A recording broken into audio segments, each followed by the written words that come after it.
The secret to flawless beauty. For many of us, applying makeup is far more than a checklist item in the morning. It's a creative outlet and a personal ritual that empowers us to take on the day with confidence. However, despite our best efforts and endless hours of watching tutorials, sometimes the final result just doesn't hit the mark.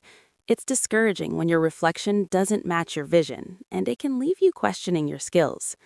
In this episode, we are uncovering the top 5 makeup blunders that might be quietly ruining your aesthetic. More importantly, I'm sharing the professional fixes to ensure your glam always looks seamless and organic. Welcome to Fashion Trend Diary, your ultimate guide to a beauty routine that is sophisticated, achievable, and timeless. Join the community. Before we jump into the tips, subscribe, click that button and ring the bell so you're always in the loop for our weekly beauty deep dives. Say hello. I love meeting our global family. Drop a comment below and let me know which part of the world you're tuning in from. By the time you finish this video, you'll be equipped with the expertise to elevate your technique and steer clear of those subtle errors that can make high-end products look messy. Let's get started. Mistake number 1. Too much mascara. The first mistake many people make is applying too much mascara. It's easy to think that piling on layers will give you dramatic, voluminous lashes, but in reality, it often does the opposite. Too much mascara can make lashes look clumpy, spidery, and heavy, weighing down your eyes instead of enhancing them. It can even smudge or flake throughout the day, leaving tiny black marks under your eyes, which instantly makes the look feel messy and unpolished. Beyond aesthetics, overloading your lashes with product can irritate your eyes or make them water, forcing you to constantly rub or touch your lashes and disrupt your carefully applied makeup.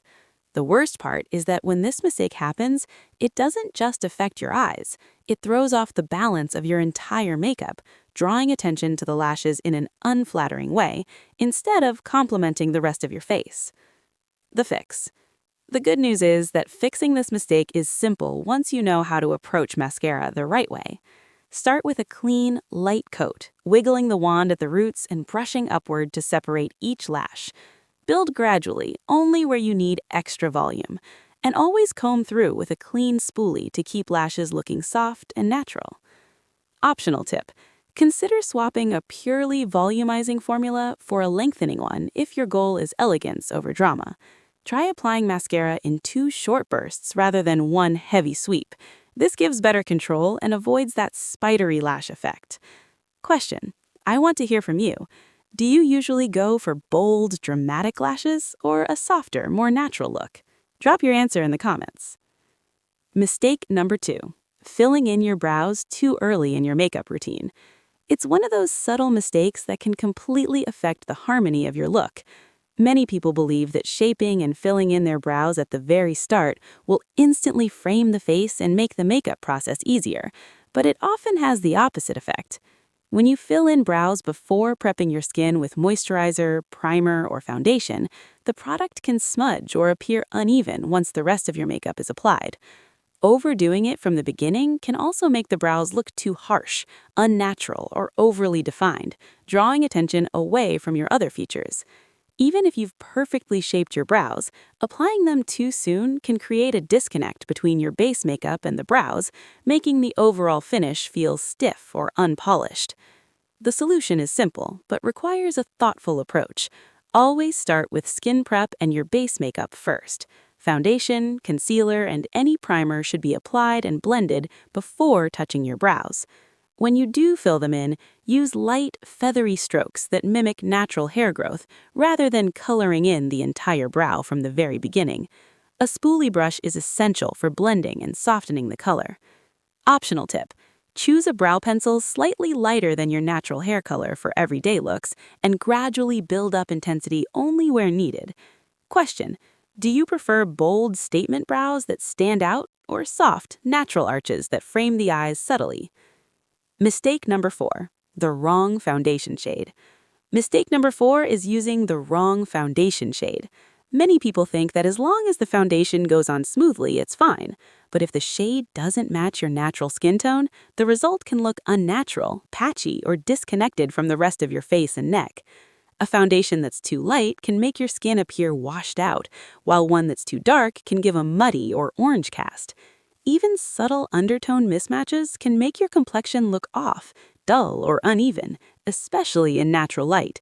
Testing foundation on your wrist or hand almost never reflects your face's true tone, and relying on store lighting can trick you into thinking a shade works when it actually doesn't.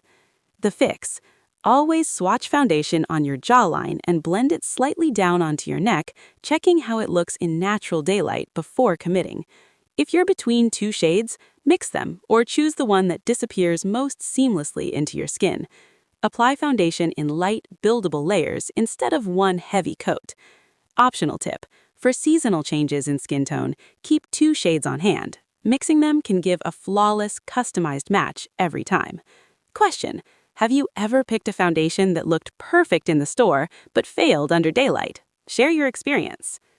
Mistake number 5: skipping proper blending.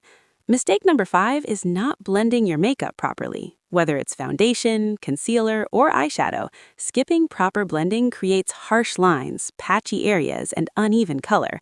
Foundation that isn't blended into the neck can leave a visible edge, concealer that isn't smoothed out can settle into fine lines, and eyeshadow that's left unblended creates stark, unflattering contrasts. The solution is simple, but requires a thoughtful approach. Take your time and use the right tools. Sponges are great for foundation and concealer, while fluffy brushes work best for eyeshadow transitions. Always blend foundation downward into the neck and use circular or sweeping motions for shadows so the colors flow seamlessly. Optional tip: for eyeshadow, start with a light transition color and blend upwards slowly. Question: do you tend to rush through blending, or is it a step you really focus on? Mistake number 5: over-powdering. Mistake number 5 is over-powdering your face. Powder is meant to set your makeup, but applying too much can completely backfire. Heavy powder can make skin look dry, flat, and unnatural. It tends to cling to fine lines and wrinkles, exaggerating them instead of concealing them. Many people think that more powder equals longer-lasting makeup, but in reality, piling it on can break apart the layers beneath. The fix: use powder sparingly, focusing only on areas that tend to get oily, like the T-zone. Apply it lightly with a fluffy brush or a damp sponge for more control. Finish your look with a setting spray to melt the powder and foundation together for a skin-like finish. Extra tip: if you have dry or mature skin, try skipping powder on areas that don't need it and let your foundation's natural finish shine through. Conclusion: that brings us to the end. Those are the 5 biggest beauty blunders that could be holding your look back. Remember, the goal isn't to be flawless, it's about staying aware of your technique and knowing how your products work with your unique complexion. If these tips gave you some aha moments, please give this video a like and pass it along to your friends. Don't forget to join our community by subscribing to Fashion Trend Diary. At the end of the day, makeup should always highlight your best features, not hide them. You have all the knowledge you need. Now, go ahead and design a look that makes you feel empowered, natural, and uniquely you.